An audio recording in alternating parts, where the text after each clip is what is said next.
Oiê! E vamos dar continuidade à nossa leitura do livro O Mundo que Eu Encontrei, pelo espírito Luiz Sérgio, psicografado pela Laíde Silva. Nos capítulos anteriores, especialmente o capítulo 10, ele falou muito da mente, como a mente trabalha, como é quando alguém corrompe seu cérebro físico, né? E todas as implicações espirituais para isso. E hoje vamos para o capítulo 11, que se intitula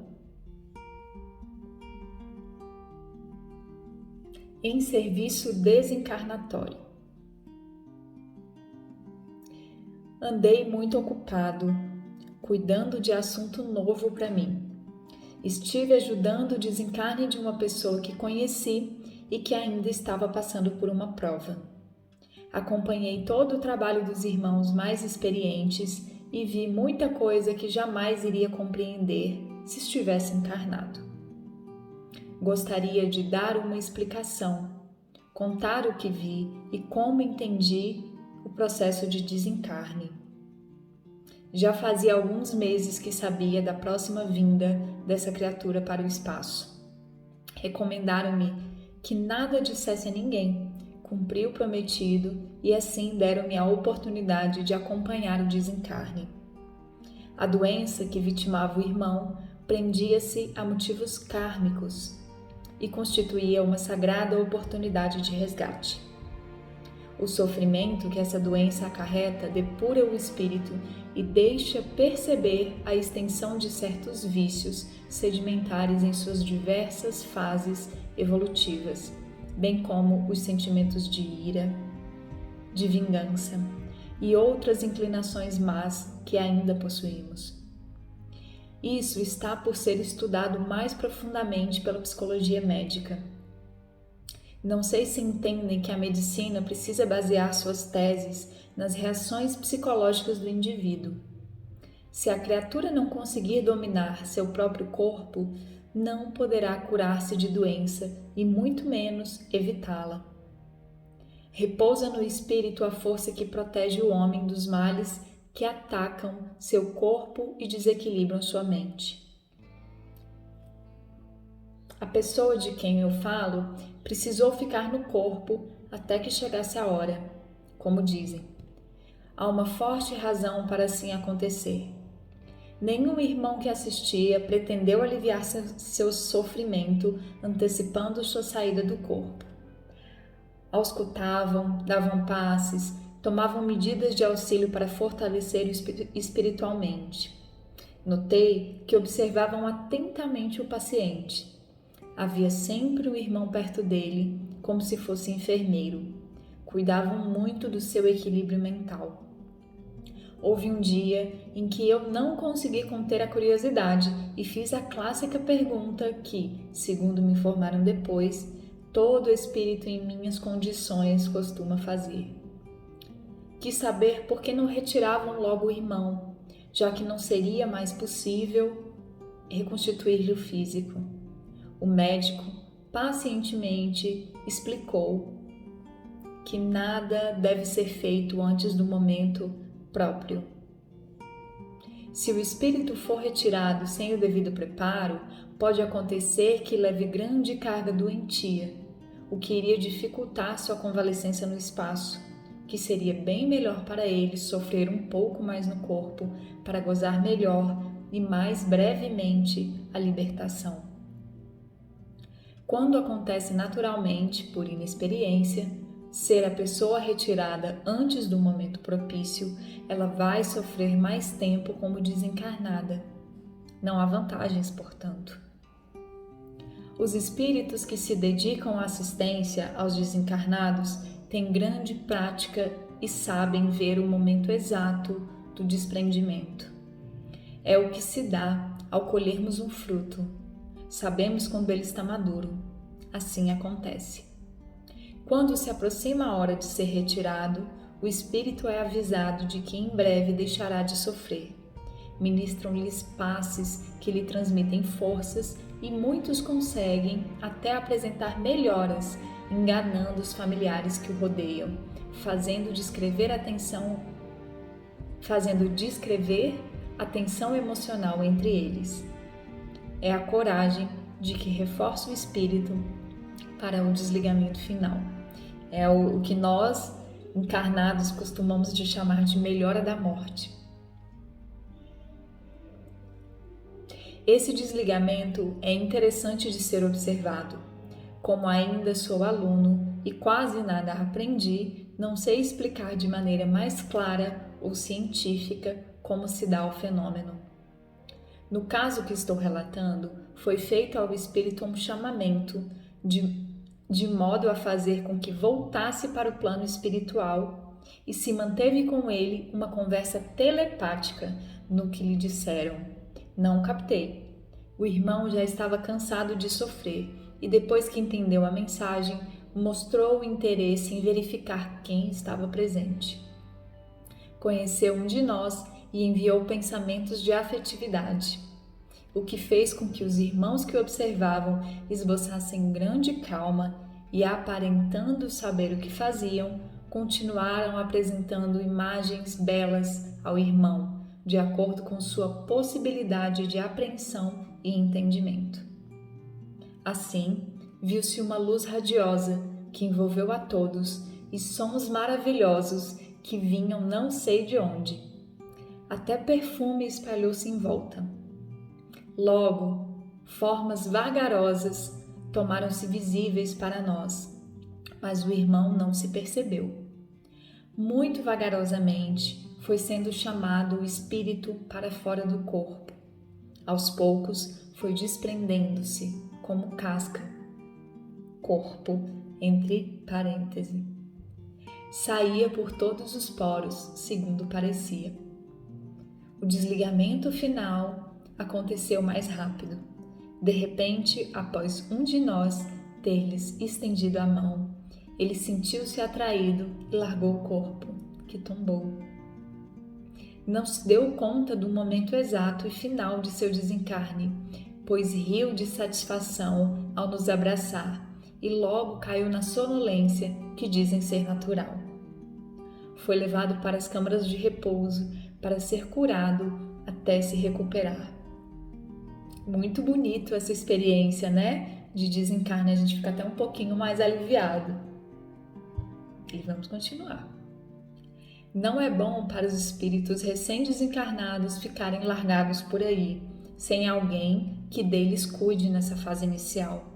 Há perigos aos quais estão expostos e podem ser até muito maltratados. Imaginem se podíamos pensar nisso e se não tivéssemos visto. O interesse é que ninguém se apercebe do que acontece que seria possível, mesmo ao encarnado acompanhar a fase do desencarne. Eu acho que ele quis dizer o interessante, né? O interessante é que ninguém percebe do que acontece, né? O encarnado que está ali ao lado de uma pessoa que está passando por os momentos finais, ele nem imagina que está acontecendo tudo isso, que é uma experiência muito bonita, né? Imagine que tinha música, tinham sons, tinha um cheiro de flores, né? Não sei, perfume, ele falou um perfume.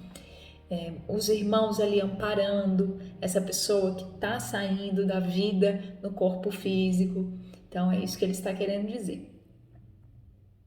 Cada pessoa enfrenta a morte de maneira diferente, porém as fases são quase as mesmas para todos. Segundo nosso mentor, aos que são apressados, impacientes, que querem livrar-se logo do sofrimento físico e acabam carregando consigo muita mácula para expurgar depois. Há os que são por demais agarrados ao plano físico e tentam ludibriar os encarregados da operação para permanecerem mais algum tempo no corpo. Esses têm sofrimento mais longo e também saem desiludidos, sem esperança e realmente cansados. Como se retiram com revolta, porque desejam ficar, então sofrem duplamente. Então, aquela pessoa que quer ficar, que é apegada ao corpo físico, que é apegada à vida material, ela sofre.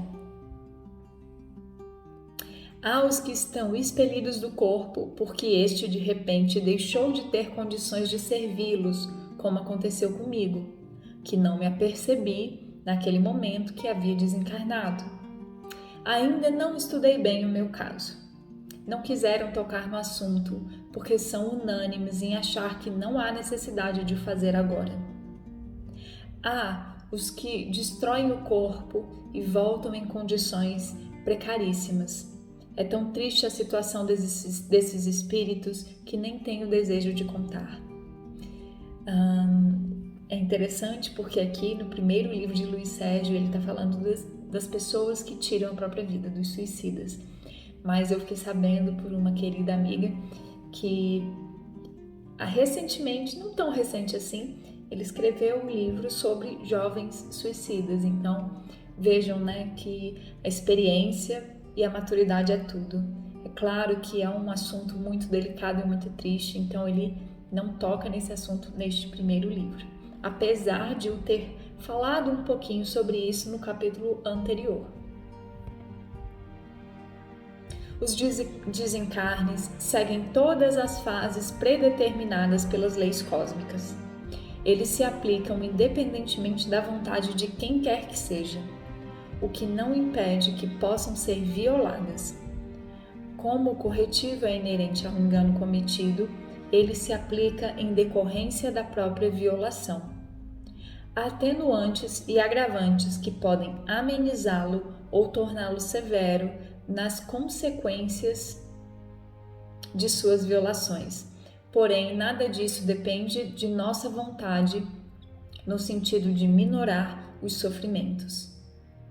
Podem acalentar os sofredores, dar-lhes ânimos e esperança, mas não temos o poder para retirar-lhe as provas ou antes os reajustes.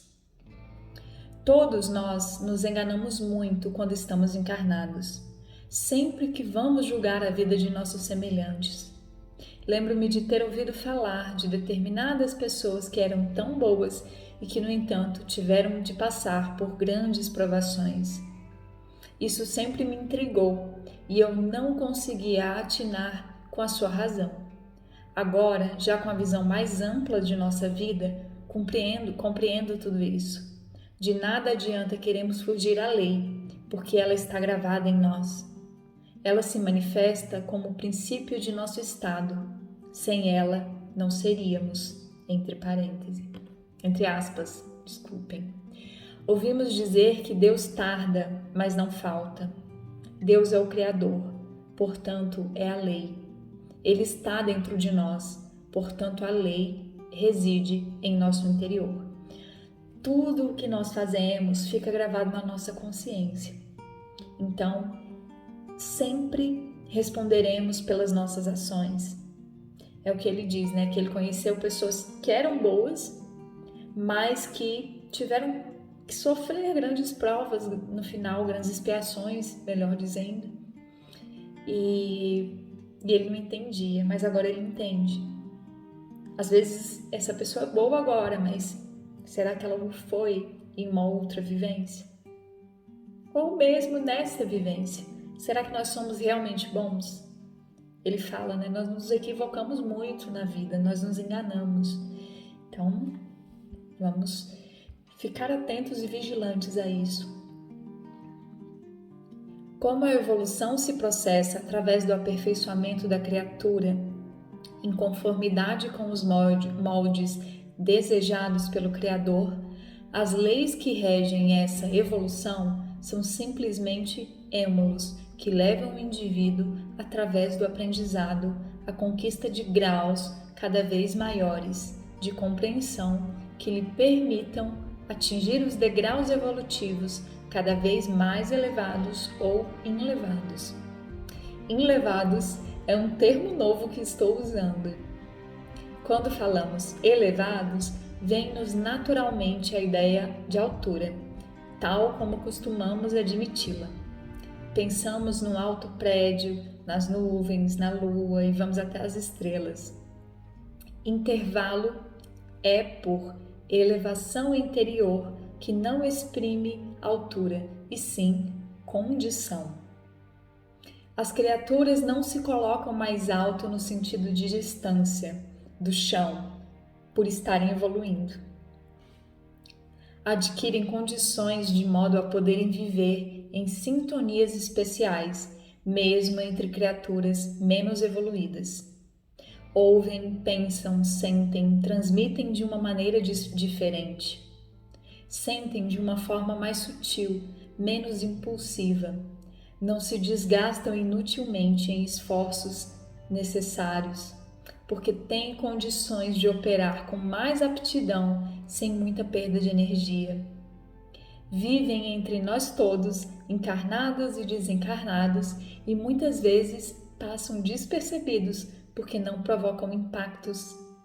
Não se evidenciam de forma contundente para os demais. Esses são inlevados.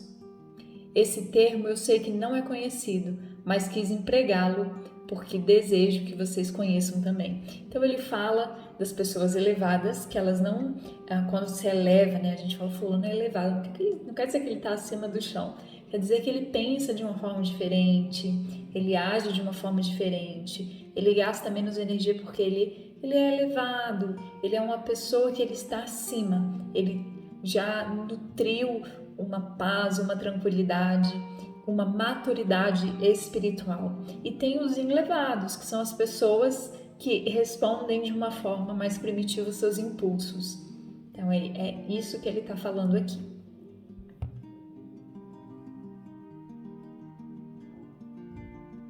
Hoje eu falei sobre coisas muito sérias. Seria preciso falar alguma coisa mais leve.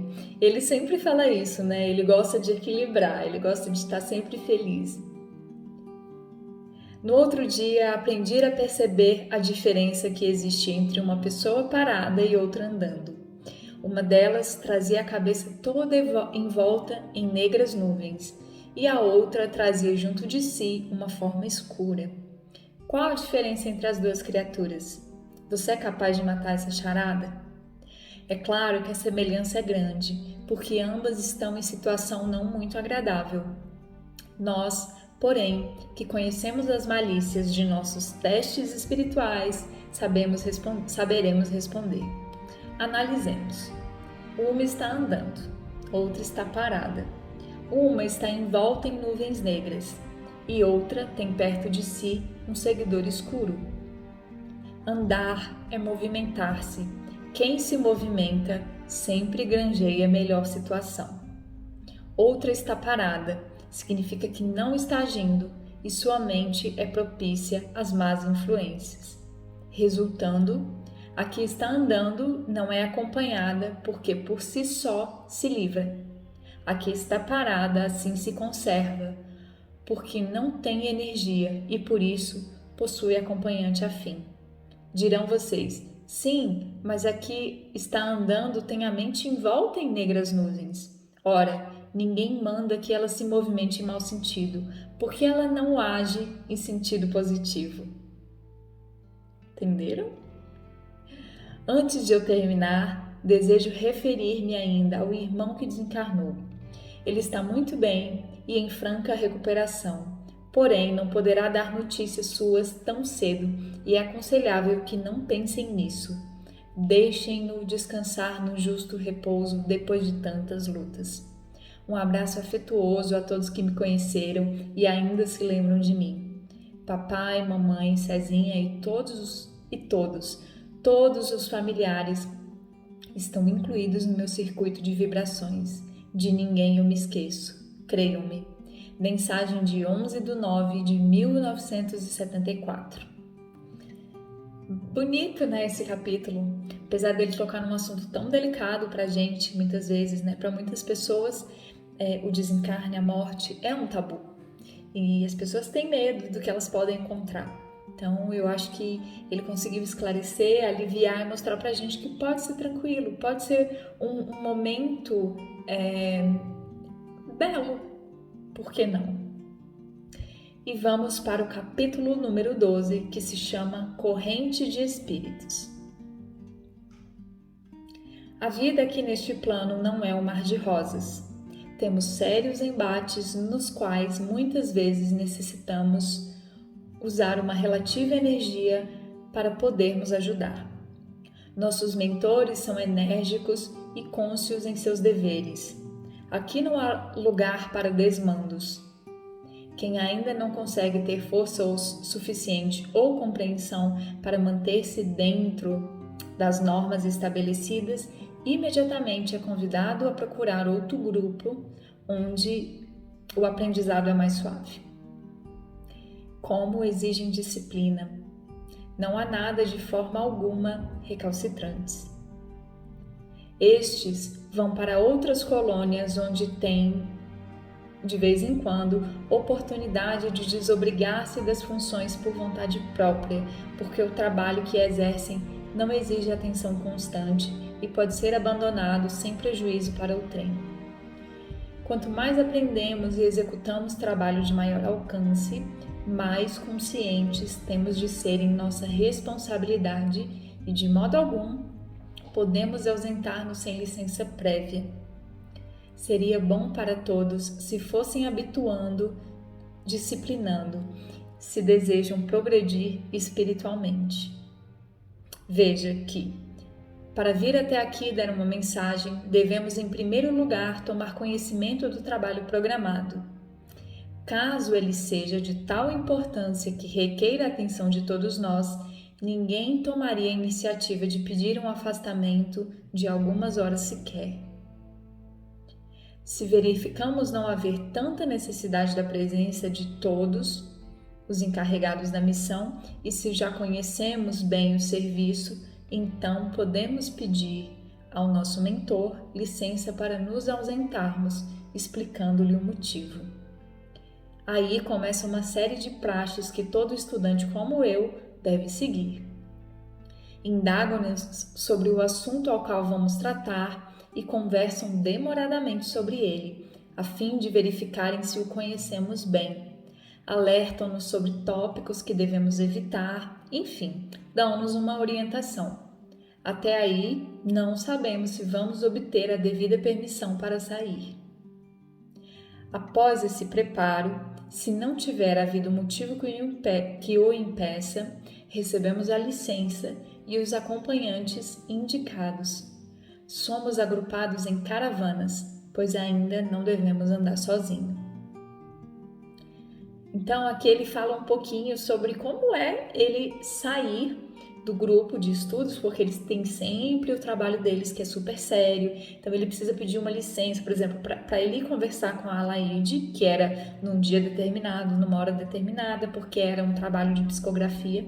Ele precisava antes falar com o mentor dele, olha, hoje tem aquele trabalho, eu posso me ausentar, o assunto que eu vou tratar vai ser esse e tudo mais. Caso não venha ter nenhum prejuízo para o grupo de estudos que eles têm, que é um grupo de estudos, mas eles trabalham.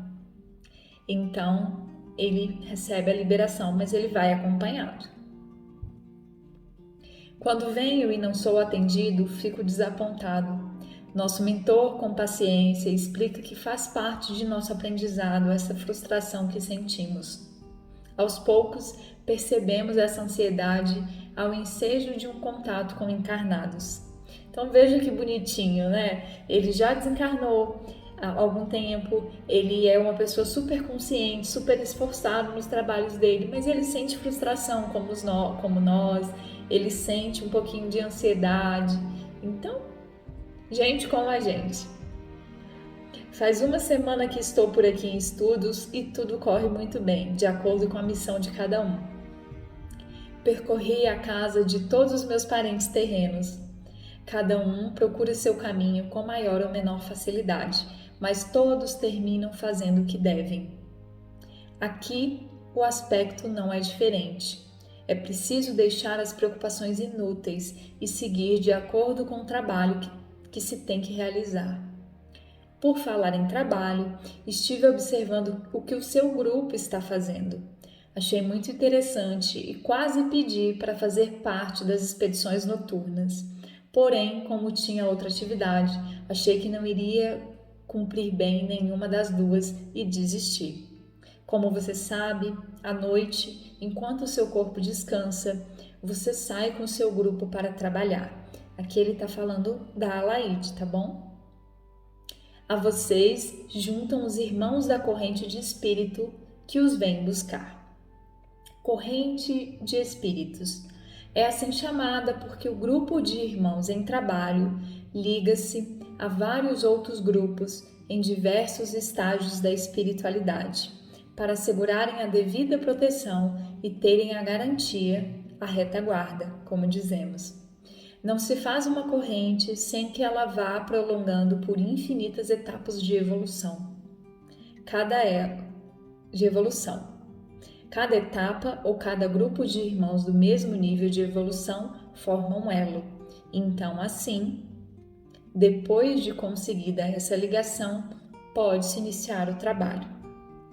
A ligação pode ser feita de cima para baixo ou vice-versa. Falo com esses termos para que compreenda bem.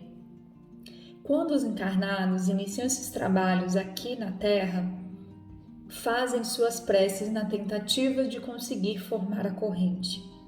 Um elo dessa corrente compõe-se de elementos encarnados que procuram subir, no seu modo de dizer, e manter contato com outros grupos de espíritos, o mais alto que puderem alcançar. Está certo fazer assim. Em cada plano que conseguirem chegar, entrarão em contato com irmãos preparados para isso, que espiritualmente dão cobertura aos trabalhos. Permanecerão em sintonia até que os mesmos sejam encerrados. Quando então a corrente será desfeita? Nesse caso, a corrente foi formada de baixo para cima. Então ela está falando assim, quando um grupo, por exemplo, um grupo se propõe, um grupo mediúnico, imagine um grupo mediúnico, e é aquele grupinho de pessoas, ele se propõe a fazer um trabalho de desobsessão, um exemplo, tá, pessoal? Então, esses encarnados fazem uma prece e assim eles encontram quem está em sintonia ali, naquela mesma vibração, espíritos que auxiliam, que eles dão uma sustentação para o trabalho. Então, ele explicou como acontece de baixo para cima. Agora vamos entender como isso acontece de cima para baixo. Entretanto, pode acontecer que um grupo de irmãos superiores seja feito um trabalho no plano terreno e envie o projeto sucessivamente a várias entidades de outras camadas, assinalando precisar do espírito encarnado para sua realização final. São convocados os trabalhadores e, na hora predeterminada, forma-se de cima para baixo uma corrente que vai alcançar a criatura encarnada. Essa é a corrente formada de cima para baixo. Dependendo da importância do trabalho, ela pode ter início muito em cima, no plano adequado, encarregado da missão. Os trabalhadores encarnados são convidados a deixar o corpo em repouso e vão conscientes fazer o que devem. Recebem instruções, como nós recebemos, e seguem o grupo que está encarregado de agir. Cada qual é acompanhado nessa missão por um desencarnado experiente. Ao iniciarem o trabalho, se encontram dificuldades que não conseguem superar, recebem logo auxílio do grupo que forma elo imediatamente superior.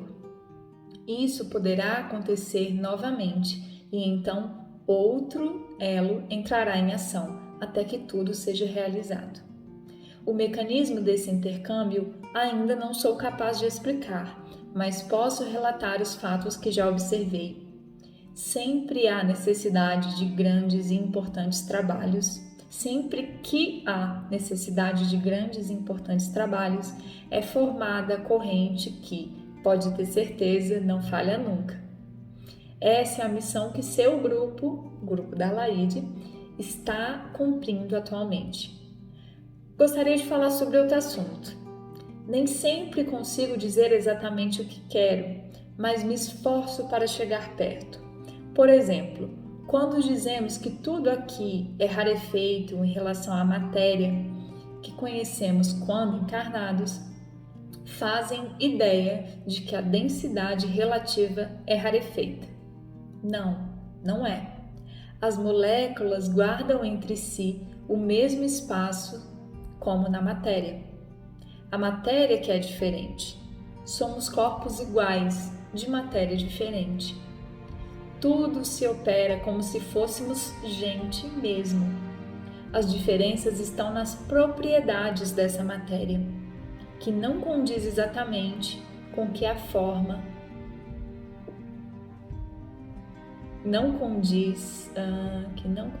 me perdi, gente. Que não condiz exatamente com que a forma o mundo dos encarnados. Ela é mais maleável do que a da Terra. Fazemos coisas diferentes por métodos também diversos daquele que usamos aí. Isso é muito interessante. Expliquei em minhas primeiras mensagens que conseguia atravessar as paredes das casas feitas por encarnados, mas havia paredes que me repeliam. Lembram-se? Agora conheço a razão e vou fazer o possível para explicá-la de modo que entenda. Já ouviram dizer que tal qual construção parece ter alma? Muitas casas ou monumentos, ou seja lá o que for que se construa na Terra, algumas vezes constituem obra de tal importância, particular ou social, entre parênteses, que muitos espíritos se empenham em ajudar a construir e dão até o seu auxílio manual, trabalhando ombro a ombro com os operários encarnados, enquanto estes últimos manejam o cal e o cimento. Os obreiros espirituais usam material próprio do plano em que vivem os desencarnados. A obra se torna uma dupla construção. Resultado, temos dificuldade em atravessá-la, entendeu? Prometo trazer sempre noções novas para os amigos. Sei que papai, mamãe, meu irmão e todos os outros vão ler isto que escrevi. Sei que mamãe vai corrigir as vírgulas e colocar em evidência algumas coisas. É assim mesmo. As mães são corujas com os filhos em qualquer plano que estejam. Um grande abraço amigo, desse amigo de todos os amigos. Mensagem de 2/11 de 1974. Então, entendam aí que, às vezes, os espíritos trabalham junto com os encarnados numa construção. Foi isso que ele quis dizer. Muito bonito esse capítulo, muito simples, como sempre. Dispensa explicações maiores. Nos encontramos no próximo vídeo. Espero que vocês estejam gostando e continuem aqui comigo. Até mais!